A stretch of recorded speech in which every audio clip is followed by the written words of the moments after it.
Hello everyone and welcome back. Today we're talking about some drugstore eyeshadow. CoverGirl has released a new palette, and as a fan of some similar palettes that they've put out previously, I felt obligated to inform you about this newest one and whether or not it measures up to the things that I've raved about in the past. So CoverGirl's True Naked palettes here. They've got the nudes, they've got the roses here, and they've also got the goldens. And I really was pleasantly surprised by these palettes when they came out. They're 8-color palettes. I feel like the textures are really soft and easy to work with. They remind me so much of those Eye Studio quads from Maybelline. Just kind of a soft texture to the shadows, nice pigmentation. I feel like they've put a good mix of some matte shades in here as well as shimmery shades, but not like off-the-wall shimmers. The shades that do have a little metallic shine I still feel like are kind of easy to manage and work with. So I have enjoyed all of those really, and now I see they've come out with something called the Jewels, and this one offers obviously a lot more color. You can see the purple, the blue, the green, gold happening in here, and I just really wanted to see if this measured up quality wise to the other, if it was a total must-have palette, and yeah, just show you a look with it as well. I am wearing that palette today. So what you're gonna find in here is that they've given you one shade that I would classify as matte, and that's this kind of pinky or very, very light, like dusty mauve color right there. And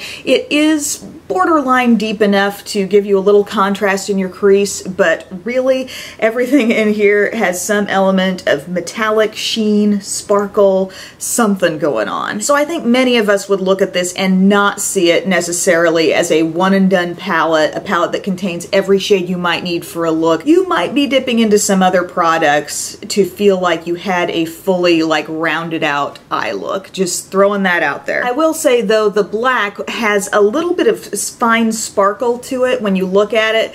That doesn't translate a whole heck of a lot on the eyes, but still it's not like a fully, you know, rich matte black. But what you are getting in this palette, a pearly white, definitely shimmery, that light dusty mauve color that is matte, a very, very shimmery kind of mix of rose gold and taupe, your purple color, which also has some sheen, a royal blue with kind of a metallic finish there, this olive shade, which really attracted me to this palette, but it's very flaky, has a lot of gold dustiness happening there, decent metallic gold, and then the black that, like I said, has some sparkle, but it's not going to be super prominent on your eyes. Looking at the swatches, they don't necessarily tell the whole tale. I think some shades I had a little more difficulty with than the swatches might indicate.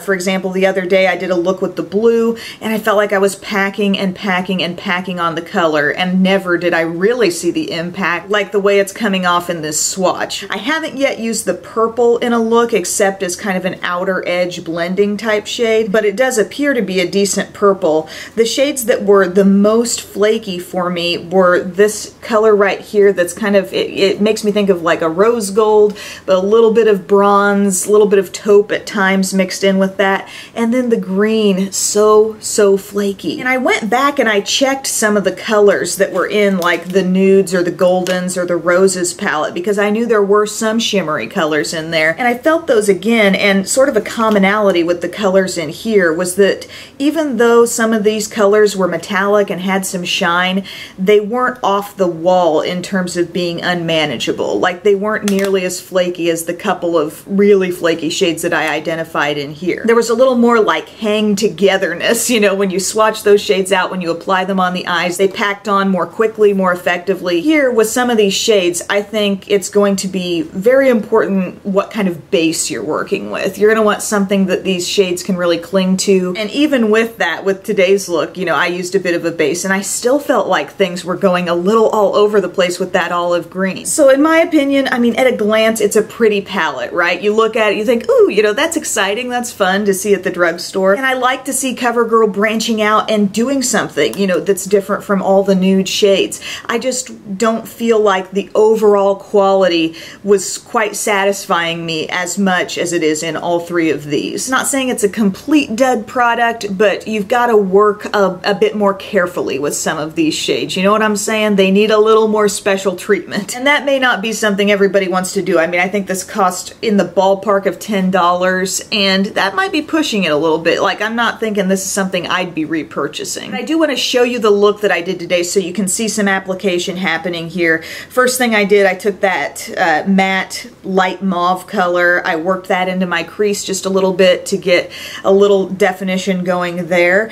And then I took a sort of seafoam green shade. It's called Zulu from ColourPop, and I patted that on my lid because just judging by my previous swatching, I felt I would need something for that green to stick to. And then I used my sponge tip and I just patted that right on top of my base. And frankly, I don't think the base was even quite sticky enough. It did allow for a little bit of cling to happen here, but I think you want almost like a really tacky base under some of these shades that have so much sparkle. I went with the white shade kind of around my inner corner, and then I also used the black with my Sonia Kashuk small shadow brush to give a little contrast on the outer part of the eye. I lightly blended a little bit more of the mauve on the edge of my look just to soften things up.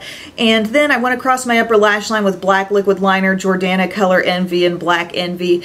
Winged it out because I thought that really kind of cleaned up the look a little bit.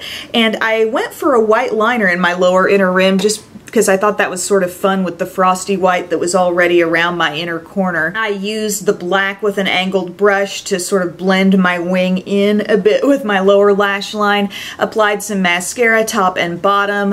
Used some lashes. I believe these are the Salon Perfect 113s, or no, the Ardell 113s from that lash lookbook. That's what those are from. And you know, the look is not bad overall, but it was just, it took, I felt, a lot of work to get there. And I feel like the impact of the green on my eyes is not coming so much from that shadow, but even more so from the ColourPop shade that I used. So my bottom line here is that I'm not totally giving up on the jewels. I want to work in my junior high and high school sports team colors, the purple and gold. I need to work with those because I think those have some potential here. I'll have to update Snapchat, Instagram when I do that. But as a whole, it's not knocking my socks off the way the original True Naked palettes were, and there's just a lot of shimmer in here. They're really trying to load it up with glitz and then just give you that one pink shade over there, throwing us a bone if we want some mattes. But I hope this provided you some information on that palette if you were intrigued by it the way I was. Thank you guys so much for taking time to watch, and I will see you in my next video. Bye!